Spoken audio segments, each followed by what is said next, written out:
Itu bergantung bagaimana semangat di awalnya. Termasuk ngaji ini orang-orang hebat nih yang awal kita buka ini kok bisa hadir, ini luar biasa ini. Tanda nanti akan terus semangat. Amin. Bukan berarti yang belum datang ini tidak semangat, bukan, mungkin masih ada kesibukan, mungkin ada yang belum tahu dan sebagainya. Tapi kita yang telah diberikan taufik untuk bisa hadir ini, mudah-mudahan ini pertanda kebaikan, semangat terus sampai penghujung. Karena di situ disebutkan di sini termasuk tanda alamat baiknya akhiran seseorang itu, yaitu bagaimana awalnya itu semangat tidaknya. Nah, perlu juga yang jelaskan di sini, sebagaimana para ulama juga dalam kitab-kitab syarahnya menjelaskan, ini hikmah jangan sampai kita anggap bertentangan dengan beberapa kisah yang ada di zaman Bani Israel itu. Termasuk di hadis Nabi juga ada yang mengatakan innamal a'malu bil khawatim, amal itu dilihat akhirnya. Kalau ini kan disebutkan ciri orang itu baik di akhirnya, mesti di awalnya dia semangat atau baik. Tapi di hadis Nabi itu banyak orang yang ahli maksiat tapi akhirnya sorga. Kan bertentangan? Tidak bertentangan. Banyak kan ceritanya. Zaman Bani Israel, perempuan penzina itu, pokok zina doang gawe ini, si ngelor, si nginam, si nimpan anaknya zina, hasil zina. Tapi ketika dia perjalanan, dia kehausan, dia turun ke sumur untuk ngambil air. Pas sampai ke bawah, di lengatnya ada anjing yang menjulurkan lidarnya kehausan. Maka dia mikir, sebagaimana saya kehausan tadi hampir mati, begitu juga pasti dia rasakan kehausan ini anjing. Maka dia tidak naik, dia turun lagi, dapat setengah hanu itu, dia turun lagi, buka muzahnya, khopnya. Khop itu kan sepatu yang bisa tahan air, itu karet itu dia diambilnya air, digigitnya pakai giginya, dia naik mujahadahnya, naik ke atas, dikasih minum. Sebab itu husnul khotimah, jadi kekasih Allah, masuk surga. Itu kan Ustaz, itu awalnya kurang ajar lagu, akhirnya tamu surga. Itu belum tentu lah, awalnya baik terus akhirnya baik, belum tentu. Tidak bertentangan. Itu yang membunuh 99 orang itu, bukan 99 berapa? 100 dibunuhnya itu. Tapi akhirnya apa?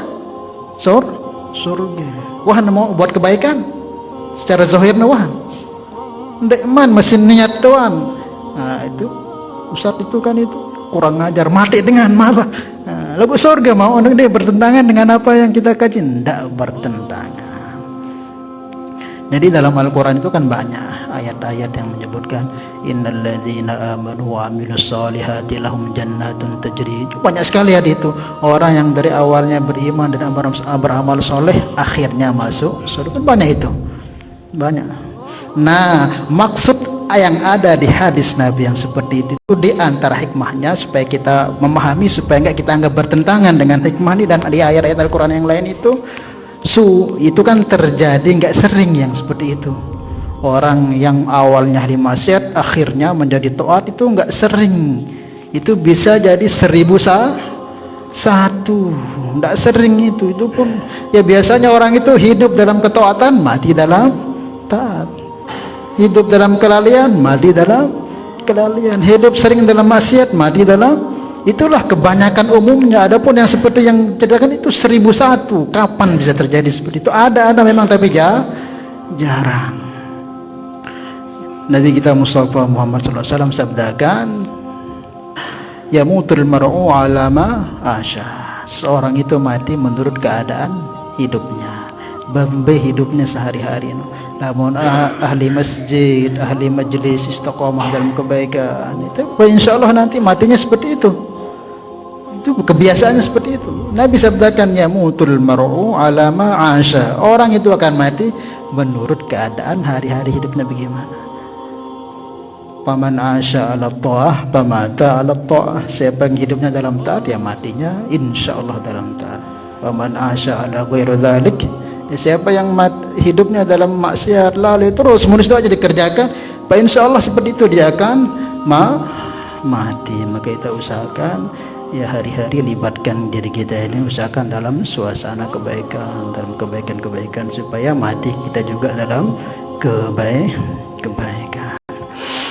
Maka supaya kita ini tidak menganggap bertentangan kisah-kisah yang diceritakan oleh Nabi kita Muhammad mengenai kisah nabi-nabi terdahulu atau pengikutnya terdahulu dengan ayat Al-Quran dan hikmah yang kita kaji ini, diantaranya adalah supaya kita ini tidak meremehkan orang-orang yang belum sama seperti kita keadaannya. Dan kita lihat ada orang yang sukanya maksiat, jangan sekali-kali kita remewan derajat neraka wah. Jangan seperti itu, belum tentu akhirnya. Itu maksudnya supaya kita tidak menganggap remeh rendah orang yang belum bisa posisinya seperti kita yang sudah dimudahkan dalam taat ini. Itu maksudnya kata para ulama, sebagian meremehkan karena pengairan hidup orang itu kita tidak tahu. Bisa jadi yang sekarang kafir jadi muslim, yang muslim jadi kafir, bisa enggak? Yang dulunya yang sekarang ini dia ahli maksiat terus jadi taat, akhirnya yang sekarang taat jadi ahli, bisa enggak? Bisa. Itulah diantara diwujudkannya hal-hal seperti itu supaya kita ini tidak memandang dengan pandangan rendah teman-teman kita atau saudara kita atau siapapun yang belum diberi taufik untuk taat kepada Allah Subhanahu wa ta'ala.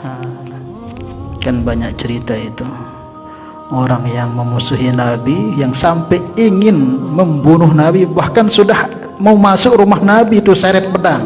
Siapa? Umar.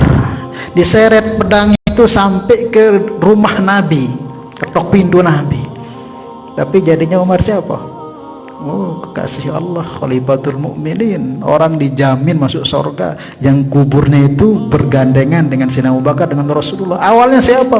Orang yang benci Islam, orang yang ingin bunuh Nabi. Maka di situ kita jangan sekali-kali berani memberi keputusan kepada siapapun, hatta dia itu kafir sekalipun, karena pengunjungnya itu kita tidak tahu pengunjung hidup itu nggak tahu. Bisa jadi kita yang begini-gini, tapi naudzubillah, mudah-mudahan tidak. Nah, paham ya? Nah, itu diantara hikmahnya kenapa ada kok orang-orang yang ahli maksiat tapi akhirnya jadi baik, itu memang seperti itu, supaya kita nggak ngeremehkan. Paham ya? Nah, kembali ke hikmah ini, jadi termasuk diantara seseorang itu akan dijadikan oleh baik pada akhirnya, maka bagaimana di awalnya itu dia baik juga. Nah, kita mau nanam sesuatu misalnya, atau kita mau buat sesuatu, kalau awalnya itu sudah bangun rumah nih, atau kita mau tanam pohon, kita punya pohon ini rantingnya itu banyak yang layu, atau mungkin bahkan batangnya itu masih banyak yang kurang bagus lah, lembek dan sebagainya, tapi akarnya subur, terus kita tanam, hidup nggak dia? Hidup nggak? Hidup. Karena apa? Akarnya itu seger, itu sudah dipastikan ini pasti hidup. Tetapi kalau itu pohon seger, daunnya hijau, kemudian rantingnya segar-segar, tapi akarnya sudah rusak semua, ditanam hidup nggak? Nggak, bisa mati ya.